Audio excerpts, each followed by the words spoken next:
Guddoomiyaha degmada Xudun iyo ku-xigeenkiisa oo ay weheliyaan laba xildhibaan oo ka tirsan golaha deegaanka degmada Xudun ayaa kormeer ku soo maray dadka degan baadiyaha laba qadiye oo ka tirsan Balcadde isla markaasina u dhow magaalada Lafaweyne iyagoo gaarsiiyay biyo caawimo ah oo ay bixisay hay'adda Zahamiya Foundation waxaana ay ka warbixiyeen socdaalkooda. Bismillaahi Raxmaani Raxiim. halkan hadda aanu joogno waxa weeye laba qadiye saaka annagoo kormeer u soo baxnay oo uu hogaaminayo maayirka degmada Xudun iyo xildhibaanada iyadoo aan u kuurgelinno xaaladda abaareed sida waqtigu ugu sii kordhay annagoo u kuurgelinaa halkan waxaa ka muuqda in xoolihii aad iyo aad u sii jilceen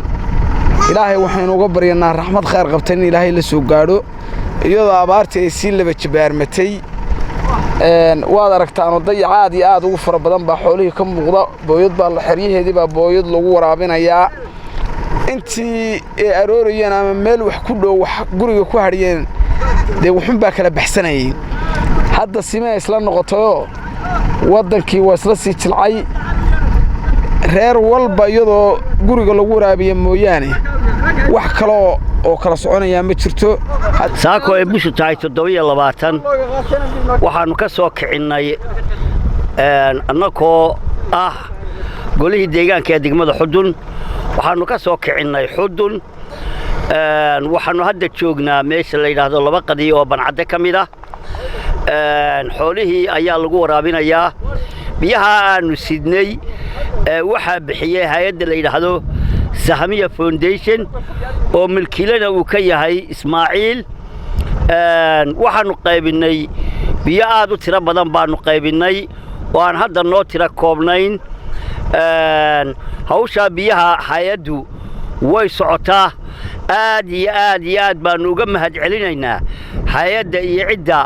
ay khusaysaba aad iyo aad baanu uga mahadcelinaynaa maadaama ay ugu deeqeen ummadda reer Somaliland biyaha deeqda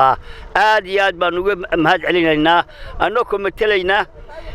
ummadda ku nool degmada Xudun iyo golaha deegaankaba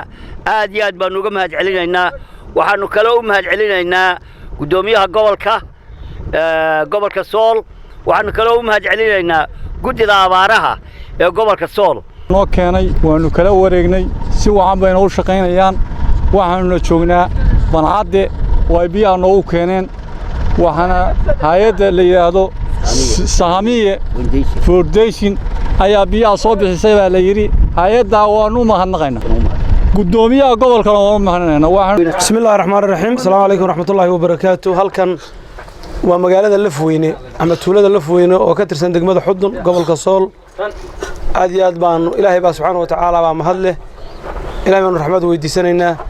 waxaa ka taagan waddankan jilaal ama kaliil aad u adag waxaa biyo caawimaha noo keenay hay'adda ama shirkadda Zahamiya Foundation oo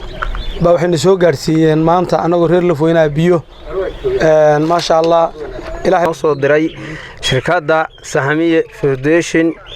maayirkii iyo xildhibaanadiisii way nala joogaan si wacan bay u shaqaynayaan biyahaas wana soo gaadheen si wacan baan maanta magaalada gudaheediyo xoolihii wixii miyiga joogay u cabeen waxay noo keeneen biyo ka yimi Zahamiya Foundation ka yimi si wacan bayna u keeneen waana la cabay baahiduna